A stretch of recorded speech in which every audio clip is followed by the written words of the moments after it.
ఇది కేవలం దైవ సంకల్పం వల్ల జరుగుతుంది. అందుకే కవిగారు ఇక్కడ విచిత్రమైన మాట వాడాడు.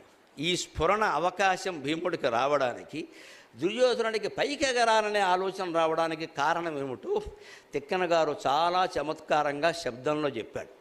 ఆ తొడ మీద ఆయన కొట్టగానే తొడలు విరిగి నగాగ్రము ఉద్భట పవిప్రకతిన్బడు చాట్పునన్బడెను. కొండ శిఖరం మీద ఇంద్రుడు వజ్రాయుధం ప్రయోగిస్తే ఆ కొండ శిఖరం ఎలా పడిపోతుందో దుర్యోధనుడు భీముడు కొట్టిన దెబ్బకు అలా పడిపోయాడు అన్నాడు. అందులో వాడిన మాట ఏమిటంటే ఉద్భట పవిప్రకతిన్. అందులో ఉద్భట అంటే భయంకరమైన, పవి అంటే వజ్రాయుధం, ప్రకతి అంటే పెద్ద దెబ్బ. దాన్ని కొంచెం పదవిభాగం జాగ్రత్తగా చేస్తే, సంస్కృత పరిజ్ఞానంతో సూక్ష్మంగా చూస్తే ఉద్భటప విప్రగతిన్, ఒక బ్రాహ్మణుడి దెబ్బ కారణంగా దుర్యోధనుడు తొడల మీద భీముడు గద పడడానికి, అతనికి అవకాశం రావడానికి ఒక బ్రాహ్మణ శాపం ఉంది. అది అందులో ధర్మ సూక్ష్మం. ఎవరా బ్రాహ్మణుడు? మైత్రేయుడు అనే ఋషి.